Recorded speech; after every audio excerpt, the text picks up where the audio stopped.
Na teoria psicanalítica de Freud, o narcisismo primário é o ponto de partida inevitável da subjetividade humana. O bebê acredita ser o centro do mundo, e tudo ao seu redor serve para confirmar essa centralidade.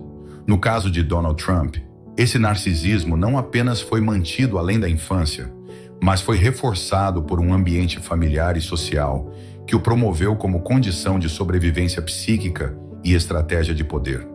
Trump não apenas nasceu em berço de ouro, nasceu dentro de um espelho onde tudo refletia sua imagem ideal. Fred Trump, seu pai, foi uma figura imponente, autoritária, fria e implacável. Ele não ofereceu ternura, mas exigência. O afeto foi substituído por desempenho e a validação vinha apenas com sucesso, força, dominação. Freud destaca que o pai, na formação do superego, é aquele que interdita o gozo absoluto, introduz a lei, separa o filho da onipotência infantil. No entanto, o pai de Trump não parece ter cumprido essa função simbólica. Ao invés de interditar, ele reforçou o narcisismo primário. Exigiu que Donald fosse o melhor, o invencível, o dominador, e puniu qualquer sinal de fraqueza. Isso gerou um tipo particular de estrutura psíquica, o sujeito que não simbolizou a castração. Trump cresceu sem lidar com o não, sem limites reais, sem elaboração simbólica da frustração. Seu mundo interno é um prolongamento de seu desejo. O que ele quer deve acontecer, o que ele sente é verdade, o que ele pensa é lei. Lacan chamaria isso de um sujeito que não entrou plenamente na ordem simbólica. Ele habita ainda o registro imaginário, onde o eu se confunde com o ideal e com o gozo. Esse narcisismo exacerbado se tornou a base de sua identidade. Trump não existe sem aplauso. Ele precisa ser olhado, desejado, adorado. A câmera não é apenas um instrumento. É um espelho mágico onde ele se revê e se reconstrói continuamente. Desde os anos 1980, ele construiu uma persona midiática que não admite rachaduras. Não importa a verdade factual, o que importa é a manutenção da imagem. A realidade deve se adaptar ao ego, e não o contrário. Essa estrutura explica sua aversão radical à crítica. Como todo narcisista estrutural, Trump é extremamente sensível a qualquer ameaça à sua grandiosidade. Uma simples piada, uma manchete desfavorável, um comentário sarcástico pode desencadear ataques agressivos, reações desproporcionais e tentativas compulsivas de revanche. Ele não suporta ser ridicularizado, pois o riso dos outros equivale, em sua economia psíquica, à morte simbólica. Freud já afirmava que o narcisista não consegue amar verdadeiramente o outro. Apenas ama a si mesmo no outro. O outro existe apenas como reflexo, extensão ou ameaça. Em sua juventude, Donald aprendeu a usar as pessoas como instrumentos. Sócios, esposas, filhos, jornalistas. Todos existem em função do espetáculo do eu. O que não contribui para a imagem idealizada deve ser eliminado ou rebaixado. Isso se manifesta tanto em sua linguagem agressiva quanto em seu comportamento impulsivo. No lugar da escuta, da empatia ou do reconhecimento da alteridade, Trump opera com a lógica do reflexo.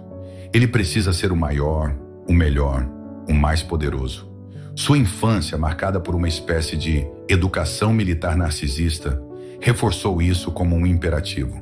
Não há espaço para vulnerabilidade. Chorar é fracasso, hesitar é derrota, pedir desculpas é se anular. E esse modelo foi reproduzido em sua vida adulta, nos negócios e na política. O narcisista estrutural, segundo Freud, frequentemente esconde um ego frágil, incapaz de lidar com a verdade da falta. Por isso, ele precisa constantemente reafirmar sua superioridade. É o caso de Trump, que se vangloria incessantemente de suas conquistas, mesmo as falsas. Os números de audiência, os acordos comerciais, os seguidores nas redes, tudo isso é apresentado como prova de sua grandeza. Mas por trás dessa necessidade está o vazio de um sujeito que jamais se constituiu fora do olhar do outro. E como esse olhar foi, desde o início, o olhar do pai, frio, exigente, dominador, Trump tenta, a cada dia, provar que é digno de admiração. Mas o pai já não está lá. Então, ele projeta esse olhar no mundo.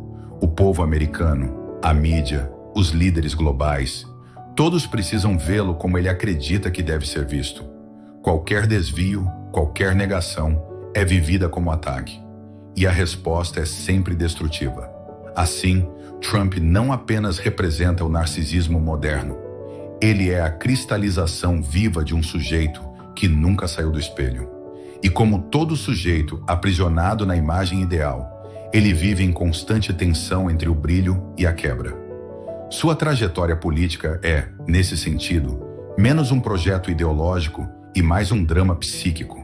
A busca infinita por um olhar que, finalmente, o legitime como Deus. A política de Donald Trump é inseparável da estética. O que ele constrói não é um plano de governo, mas um espetáculo do eu. Na lógica psicanalítica, o espetáculo é o campo onde o narcisista se reafirma, onde o sujeito encontra no olhar coletivo a confirmação de sua grandiosidade. Lacan dizia que o olhar do outro é estruturante, e Trump vive em função desse olhar. A política, para ele, é o palco onde a imagem deve ser constantemente reafirmada, nunca contestada. Desde seus tempos como magnata do setor imobiliário, Trump se projetou como um símbolo de sucesso. Suas torres levavam seu nome. Seus programas de TV giravam em torno de sua autoridade. Seu branding pessoal era mais importante do que os fatos. Isso revela uma lógica de funcionamento psíquico, onde a realidade é secundária. O que importa é a percepção. A verdade é moldável, a imagem sagrada. Freud observou que o narcisista pode usar o mundo como extensão de seu ego, mas precisa de símbolos que sustentem essa ilusão. Trump encontrou esses símbolos na mídia. A televisão, as redes sociais, os jornais, tudo servia como espelho para sua performance. Mas como todo narcisista, ele se divide entre o fascínio e o ódio pelo espelho. Ama ser visto, mas odeia não controlar o reflexo. É por isso que sua relação com a mídia sempre foi ambivalente. Ele a seduz, mas também a ataca. Se é elogiado, é grato. Se é criticado, a rotula como inimiga do povo. Para ele, a imprensa não é uma instância de checagem democrática, mas um tribunal do ego. E nesse tribunal, ele só tolera a absolvição. Trump não quer ser apenas admirado, quer ser o centro absoluto da narrativa. Lacan diria que ele opera como um significante mestre, um nome próprio que pretende organizar todo o campo do discurso. Por isso, ele dá apelidos a seus inimigos. Sleepy Joe, Crooked Hillary. Transforma fatos em slogans, fake news, stop the steal, e esvazia o sentido de palavras fundamentais como verdade ou liberdade. Ele não argumenta, ele performa. A palavra não é meio de comunicação, mas ferramenta de dominação. Essa teatralização da linguagem serve para blindá-lo contra o que Freud chamou de realidade da castração. O reconhecimento de que não somos tudo, de que há limites, de que somos falíveis. Trump recusa essa realidade. Ele afirma sempre ter razão, mesmo diante de provas contrárias. O erro não é admissível, a dúvida intolerável. A política se torna, então, um sistema narcotizante, um modo de anestesiar a angústia existencial. E como todo anestésico, isso exige doses cada vez maiores. A campanha de 2016 foi um jogo de provocação. A eleição, um espetáculo de ascensão. O governo, um ciclo de reafirmação diária. E a reeleição, o desespero de quem não pode aceitar a perda do palco. Trump não queria apenas vencer, queria permanecer sendo visto. Sua negação da derrota em 2020 não foi apenas um cálculo político. Foi o colapso de um ego que não suporta o ocaso. Freud falava da perda de realidade como um sinal de regressão psíquica. Trump vive em um universo próprio, onde seus desejos moldam os fatos.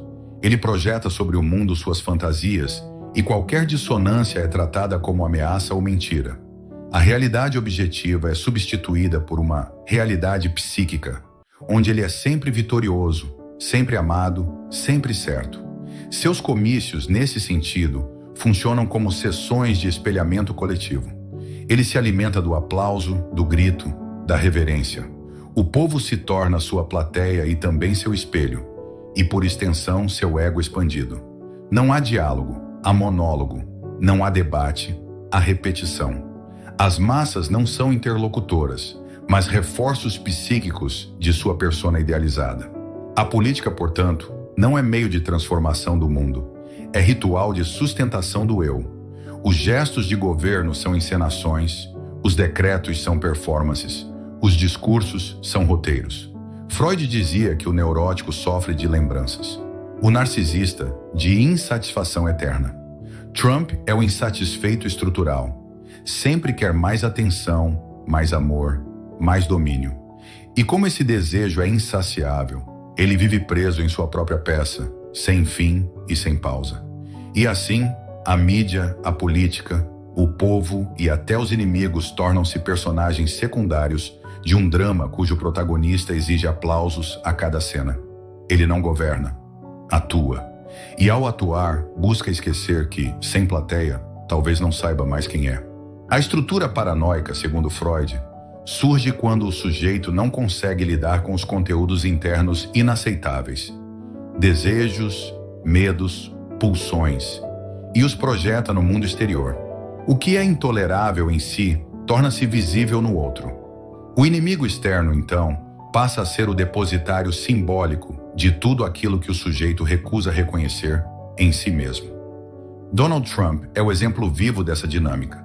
Sua política é construída sobre a projeção constante do mal no outro. Seja esse outro o imigrante, o democrata, a mídia, a China ou qualquer figura que ameace sua integridade narcísica. O paranoico não aceita a ambivalência. Para ele, o mundo se divide entre aliados incondicionais e inimigos absolutos. Trump vive sob essa lógica. Alguém é bom enquanto o elogia, torna-se traidor no instante em que o critica. Essa cisão maniqueísta do campo simbólico revela uma estrutura psíquica incapaz de lidar com a diferença. A alteridade é vista como ameaça e não como possibilidade de troca. O outro não é interlocutor, é rival, impostor, conspirador. Esse traço paranoico se tornou pilar de sua retórica política. O muro na fronteira com o México não é apenas uma barreira física. É a materialização do medo do outro que vem de fora, que traz perigo, que contamina. Na lógica freudiana, esse medo do estrangeiro é, na verdade, medo do inconsciente, o estranho das Unheimliche, que nos habita e que negamos. O imigrante, nesse cenário, encarna o desejo reprimido, sexual, violento, desorganizador, que o sujeito tenta manter fora do campo da consciência. Trump projeta nesses grupos tudo o que ele nega em si: fraqueza, pobreza, instabilidade, caos. E ao atacar o outro, defende seu ego. Isso explica seu discurso agressivo, sua linguagem bélica, sua constante busca por culpados. Ele não pode assumir falhas, pois isso implicaria reconhecer a incompletude. E para um narcisista com traços paranoicos, a incompletude é sinônimo de aniquilação. A psicanálise nos mostra que a paranoia frequentemente caminha junto com o narcisismo. Quando o sujeito acredita ser único, perfeito e absoluto, ele vive em constante ameaça, pois o mundo insiste em lembrá-lo de que ele não é. A paranoia é a tentativa de preservar o ego diante da frustração inevitável. Trump, ao negar a derrota eleitoral, ao acusar o sistema de fraude, ao atacar as instituições, age sob esse impulso: proteger sua identidade idealizada contra a realidade da falha. No discurso paranoico, a verdade é substituída pela coerência interna do delírio. Trump cria uma narrativa fechada, onde tudo se encaixa. Se ele é criticado, é porque é vítima. Se é acusado, é porque é perseguido. Se é derrotado, é porque foi sabotado. Essa lógica circular o protege do confronto com a castração simbólica. Ele nunca perde, apenas é traído. Lacan diria que o paranoico precisa de um outro para sustentar sua ficção. Trump encontra esse outro em seus opositores, mas também em seus seguidores. Ele precisa da adoração de uns e da oposição dos outros para manter sua narrativa. A política, nesse sentido, não é diálogo. É teatro paranoico, onde o herói luta contra forças ocultas que tentam destruí-lo. E quanto mais dramática a luta, mais ele se sente justificado em agir com exceção, com força, com verdade alternativa. O caso da invasão ao Capitólio, em 6 de janeiro de 2021, é o ápice dessa projeção paranoica. O povo, tomado pelo delírio coletivo de uma eleição roubada, age como extensão da fantasia de Trump. O inconsciente individual se funde com o inconsciente social, criando um corpo político movido pelo medo, pela raiva, pela negação. É a pulsão de morte encenada como patriotismo. A figura do outro na psique de Trump é múltipla e mutante. Pode ser o negro, o latino, o muçulmano, a mulher, o jornalista, o cientista, qualquer um que o desafie simbolicamente. A política se torna um campo de guerra, não entre ideias, mas entre identidades absolutas. E como no delírio paranoico, não há reconciliação possível. Apenas o desejo de eliminar, silenciar, vencer. Essa intolerância à diferença é paradoxalmente sinal de insegurança. O sujeito que não suporta o outro é aquele que teme o vazio em si. Trump precisa eliminar o diferente porque não suporta olhar para sua própria fragmentação. E enquanto isso, mantém o país e o mundo reféns de uma fantasia de pureza, controle e poder absoluto. Na psicanálise freudiana, a figura do pai ocupa um lugar simbólico central. Ele é o portador da lei, aquele que intervém na relação entre mãe e filho para instaurar os limites do desejo. A função paterna não é apenas a presença do homem biológico, mas a introdução da ordem simbólica, a ideia de que nem tudo é permitido, de que há um mundo além do eu. Donald Trump, no entanto, cresce sob a sombra de um pai real e não simbólico. Fred Trump, uma figura dura, impiedosa, competitiva, um modelo de virilidade agressiva e sucesso econômico a qualquer custo.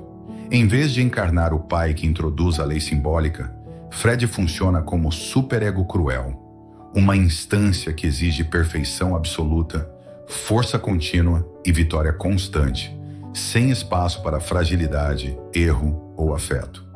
Freud nos lembra que o superego é o herdeiro do complexo de Édipo. Quando esse complexo não se resolve adequadamente, o sujeito pode internalizar um superego sádico que exige obediência total sem oferecer amor em troca. No caso de Trump, esse superego parece se ter fixado em um ideal tirânico de masculinidade. Ser homem é vencer, dominar, subjugar. Qualquer coisa que se desvie desse modelo é automaticamente vivida como fracasso ou humilhação. Esse tipo de superego não gera moralidade, gera medo e submissão. Ele não instrui, não guia, intimida e castiga. Ao invés de favorecer o amadurecimento psíquico, aprisiona o sujeito em um ciclo compulsivo de provas de força. Trump não age para transformar o mundo, mas para se proteger da ameaça constante de inadequação que seu superego lhe impõe. Lacan, ao retomar Freud, afirma que o verdadeiro pai é aquele que sabe não gozar, ou seja, aquele que renuncia à satisfação total para fazer a lei funcionar.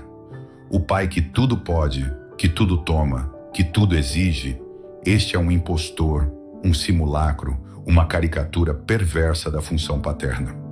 Donald Trump, ao modelar-se como líder absoluto, invulnerável, incansável, posiciona-se como esse pai falso. Ele não protege, ele se impõe. Não escuta, decreta. Não governa, domina. O problema, como mostram Freud e Lacan, é que o pai falso não sustenta o laço social. Sua autoridade é baseada na violência, não na confiança. Ele não oferece uma estrutura simbólica estável, mas um campo de medo e reverência. Trump exige lealdade pessoal, não institucional. Despreza a Constituição, relativiza a ciência, hostiliza a justiça. O que vale não é a regra, mas o seu desejo. Ele é o significante mestre de si mesmo, e tudo gira ao redor do seu gozo. Esse gozo, a satisfação perversa que vem da transgressão da lei, é visível em sua constante quebra de protocolos, insultos públicos, desprezo pela diplomacia e banalização da mentira. O líder como figura de exceção permanente, como aquele que está acima de tudo, mas é sempre vítima de todos. Uma contradição que só se sustenta no campo do imaginário e do delírio narcísico. A idealização que seus seguidores fazem de Trump revela uma necessidade social de um pai forte, ainda que falso. Em tempos de incerteza, muitos sujeitos buscam no líder a figura de proteção total. Alguém que traga segurança, que expulse o estranho, que diga o que é certo e o que é errado. Trump oferece isso, mas cobra o preço da submissão cega. Ele se torna pai não porque oferece amor, mas porque inspira medo e promete vingança. Freud já havia percebido que as massas amam o tirano, porque transferem para ele a função do superego. Abrem mão de pensar, de desejar, de decidir, e se submetem ao olhar implacável do líder. Trump encarna esse fenômeno com perfeição. Ele é menos um político e mais uma figura totêmica, cuja autoridade não vem da razão, mas do culto. A ilusão de comando absoluto, porém, é frágil. Como todo impostor simbólico, Trump precisa constantemente reafirmar sua autoridade. Um simples questionamento basta para que ele dispare ataques. Um pequeno desvio é visto como traição. Ele precisa que todos, subordinados, aliados, o povo, o confirmem a todo momento. Caso contrário, o edifício do poder imaginário ameaça ruir. E o mais trágico, psicanaliticamente, é que o pai falso está sempre sozinho. Ele não é amado, é temido, não é escutado, é seguido. Vive cercado de espelhos, mas nunca de vozes. Sua autoridade depende da farsa que ele mesmo criou. E por isso, precisa atuar sem parar, rugir sem descanso, performar sem fim, pois a cada silêncio a verdade do vazio se aproxima. Freud, em seus estudos sobre sexualidade, identificou que a masculinidade não é uma essência natural, mas uma construção psíquica marcada por fantasias de poder, medo da castração e a necessidade de reafirmação constante. Donald Trump, ao longo de sua vida pública, encarna uma versão hipertrofiada da masculinidade patriarcal, agressiva, dominadora, sexualizada, mas profundamente ansiosa e defensiva. Desde sua juventude, Trump performa uma virilidade que precisa ser vista e validada. Seus discursos estão cheios de duplos sentidos fálicos, metáforas corporais e afirmações de potência, seja em relação ao dinheiro, ao poder ou ao sexo. A obsessão com o tamanho de suas mãos, a necessidade de mostrar-se como alfa, a ostentação de modelos como troféus, tudo isso revela um ego que busca desesperadamente confirmar sua integridade fálica diante do olhar dos outros. Freud afirma que o medo da castração, ou seja, o medo simbólico de perder o poder, o controle, a virilidade, é um dos pilares da formação psíquica masculina. No caso de Trump, esse medo não foi simbolizado, mas recalcado, e, como todo recalcamento, retorna sob a forma de sintomas: misoginia, desprezo pelo feminino, objetificação constante do corpo da mulher. Ele não tolera a mulher como sujeito, apenas como objeto de desejo ou ameaça à sua autoridade. As falas de Trump sobre mulheres, suas constantes avaliações públicas de beleza, sua forma de tratar ex-esposas e adversárias políticas, não são apenas machismo cultural. Elas são manifestações psíquicas de um sujeito que não aceita a alteridade feminina. A mulher para ele ou é subordinada ou é inimiga. Freud diria que, nesse caso, o sujeito ainda vive sob a lógica edipiana não resolvida. Deseja a mãe, o feminino idealizado, mas teme o pai, a lei. E por isso, ataca as mulheres como forma de proteger seu ego de uma castração simbólica nunca elaborada. A masculinidade tóxica de Trump é também uma forma de linguagem política. Ele se apresenta como o homem forte, o provedor, o protetor do lar americano. Sua retórica é militarizada.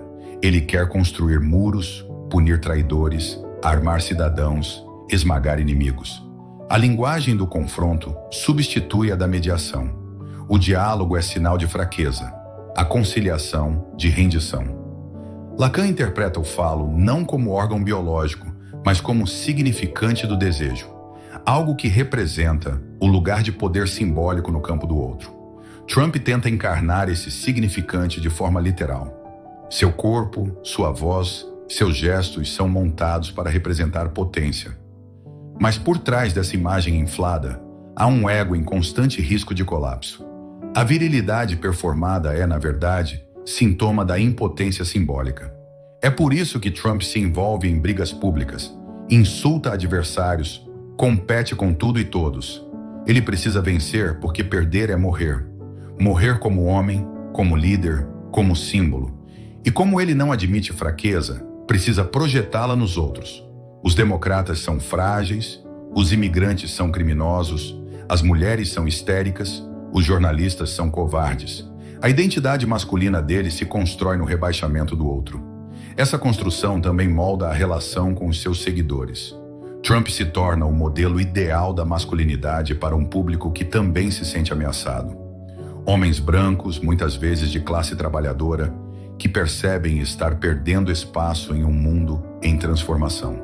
Ele oferece a eles uma fantasia de retomada de poder, uma reafirmação de privilégios antigos, uma autorização para desprezar o outro sem culpa. O sujeito identificado com Trump não apenas vota nele, vive nele uma extensão de seu próprio narcisismo ferido. Freud afirmava que a sexualidade reprimida, quando não simbolizada, transforma-se em agressividade. A misoginia de Trump é, nesse sentido, uma forma de defesa contra o desejo que ele não pode controlar. O desejo pela mulher, pelo corpo, pela alteridade, tudo isso é experimentado como ameaça e por isso precisa ser controlado, disciplinado, dominado. A mulher precisa ser bela, jovem, obediente, para que o sujeito masculino continue se vendo como inteiro, invulnerável. A masculinidade de Trump, portanto, é um teatro armado contra a castração simbólica. É o espetáculo de um ego que não suporta a dúvida, a fragilidade, o feminino. E como toda performance defensiva, ela precisa ser continuamente reforçada. Cada gesto, cada frase, cada golpe precisa provar: eu sou o falo, eu sou o poder, eu sou o homem verdadeiro. Mas como sabemos pela clínica psicanalítica, quanto mais o sujeito grita que é, mais mostra que teme não ser. No cerne da psique humana, duas grandes forças em conflito. Eros, a pulsão da vida, e Thanatos, a pulsão da morte. Enquanto Eros busca a ligação, a construção e a continuidade, Thanatos deseja o retorno ao inorgânico, a dissolução, a repetição do fim. Em Donald Trump, a política não é apenas um espaço de poder. É palco para a atuação dessas pulsões. E o que se evidencia, sobretudo em sua presidência, é a predominância de Thanatos como estratégia e gozo. Trump não busca apenas governar, ele desmonta. Sua gestão se notabilizou por desestabilizar instituições, atacar a imprensa, corroer a confiança nas eleições, enfraquecer alianças internacionais, dividir o tecido social. Esse comportamento não pode ser lido apenas como erro estratégico ou inaptidão política. Do ponto de vista psicanalítico, é a expressão de uma pulsão de destruição articulada à sua subjetividade. Uma forma de prazer que nasce da ruptura da ordem. Freud define o gozo como aquilo que excede o princípio do prazer. Trump goza não quando triunfa sobre adversários por meio de argumentos ou projetos, mas quando destrói símbolos de mediação, de alteridade e de limite. O gozo aqui é o da ruína. O prazer de ver as estruturas democráticas estremecerem, o gozo sádico de confundir, de enganar, de inverter o sentido da palavra. Ele encontra satisfação em provocar caos e depois se posicionar como o único capaz de restabelecer a ordem. Uma ordem que ele mesmo desestabilizou. Lacan aprofunda a noção de gozo, mostrando que ele está ligado à transgressão da lei simbólica. Trump não apenas ignora regras, ele as desafia. E quanto maior a norma, maior o prazer em quebrá-la. Ele não esconde seus abusos, os exibe. A mentira não é apenas tolerada, é celebrada como habilidade. A humilhação pública não é exceção, é método. Tudo isso aponta para uma estrutura onde o limite é visto como obstáculo a ser destruído, e não como condição de civilização. O sujeito movido por Thanatos não quer apenas vencer o outro, quer reduzir tudo ao mesmo nível de cinzas. Trump ataca inclusive os aliados que se tornam autônomos, as instituições que demonstram independência, os princípios que o contradizem. A política se torna uma guerra total, onde não há lugar para mediação, apenas para submissão ou eliminação. É o retorno ao estado de natureza, não como teoria, mas como fantasia de controle absoluto.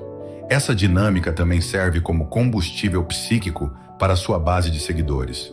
Eles não se sentem apenas representados, sentem-se autorizados a também gozar. Ao verem seu líder insultar jornalistas, debochar de adversários, rebaixar instituições, experimentam uma forma de liberação pulsional. É como se Trump lhes oferecesse permissão para destruir o que os oprime, mesmo que essa destruição também os alcance. Trata-se de uma identificação com o agressor, ou nos termos freudianos, de uma aliança inconsciente com a pulsão de morte. Na clínica, vemos que sujeitos marcados por traumas não elaborados tendem a repetir padrões destrutivos. Freud chamou isso de compulsão à repetição, a necessidade inconsciente de reviver a dor para tentar dominá-la retroativamente. Trump, ao desorganizar o mundo à sua volta, pode estar tentando vingar-se de traumas narcísicos de sua formação. A pressão paterna, a ausência de afeto, a impossibilidade de falhar. Mas como esses traumas nunca são simbolizados, ele os atua em escala nacional. A destruição também funciona como modo de preservar o narcisismo. Ao eliminar o campo do debate, da crítica, da alteridade, Trump se protege do confronto com a falta. Se tudo está em ruínas, se nada funciona, se todos são mentirosos, então ele, em sua lógica distorcida, é o único que resta. Ele se ergue como torre em um deserto que ele mesmo cavou. Freud via na pulsão de morte uma tendência à inércia, à repetição do mesmo. Trump encarna essa repetição.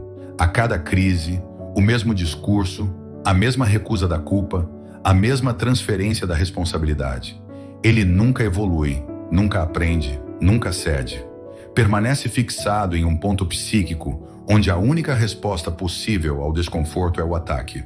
Ao outro, ao mundo, a si mesmo. O gozo da ruína não é um acidente, é um modo de ser. É o prazer sinistro de rasgar os véus da civilização, de expor as entranhas da linguagem, de transformar tudo em espetáculo obsceno.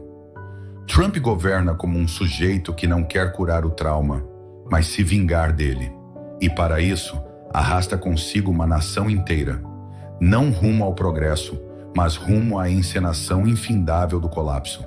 Freud mostrou em Psicologia das Massas e Análise do Ego que o líder carismático torna-se uma figura de identificação primária para seus seguidores.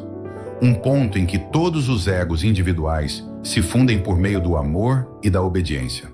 O sujeito se dissolve na massa porque reconhece no líder uma imagem de si idealizada. O narcisismo coletivo substitui o pensamento crítico, e o afeto compartilha uma fantasia que suspende o real. Trump soube ocupar esse lugar com precisão assustadora. Ele se ofereceu como espelho deformado de milhões, especialmente daqueles que se sentiam excluídos, ressentidos, esquecidos. Em vez de apelar à razão, Trump ofereceu ressentimento. Em vez de projeto, ofereceu vingança. Ele não prometeu salvar o país. Prometeu machucar quem seus seguidores odiavam. E isso criou um vínculo psíquico mais profundo do que qualquer plano político jamais conseguiria. Esse vínculo é de transferência total. Os apoiadores de Trump projetam nele não apenas suas esperanças, mas suas angústias, seus ódios, seus desejos não simbolizados. Ele se torna um significante vazio que pode ser preenchido com tudo: Messias, justiceiro, pai, mártir. Lacan afirma que o sujeito deseja o desejo do outro, e Trump alimenta esse desejo com promessas impossíveis e frases que mais confundem do que esclarecem. Isso permite que cada um veja nele aquilo que deseja ver, mesmo que contraditório. A política nesse quadro se torna delírio compartilhado. O delírio, na psicanálise, não é apenas mentira ou ficção. É uma tentativa do sujeito de reorganizar um mundo psíquico que colapsou. Quando o laço social se deteriora, quando as instituições perdem credibilidade, O sujeito precisa de algo ou alguém que restaure a coesão simbólica. Trump surge então como ponto de estabilidade num mundo desordenado, mesmo que a ordem que ele propõe seja alicerçada na exclusão, na violência, na mentira.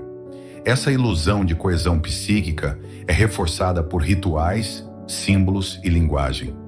Os chapéus vermelhos, os slogans repetitivos, os comícios emocionais, os inimigos comuns, tudo contribui para a construção de uma comunidade imaginária que existe menos para pensar e mais para sentir. O laço é afetivo, quase libidinal. E como todo investimento libidinal, o objeto, Trump, é blindado contra qualquer crítica. O líder não pode errar. Se errar é mentira. Se mentir é estratégia. Se fracassar, foi sabotado. Nessa estrutura, não há lugar para o debate, para a alteridade ou para a escuta. O outro, seja o imigrante, o jornalista, o cientista ou o opositor, é sempre inimigo.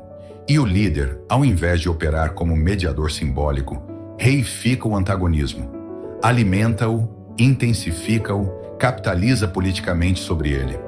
Por isso, o trumpismo sobrevive mesmo sem o Trump institucional. Ele é menos um político e mais um significante político flutuante, uma forma psíquica que pode habitar outros corpos, outras lideranças, outros movimentos. Ele é o sintoma de uma cultura marcada pela perda do pai simbólico, pela falência do discurso da verdade e pela ascensão da imagem e do gozo como forma de dominação.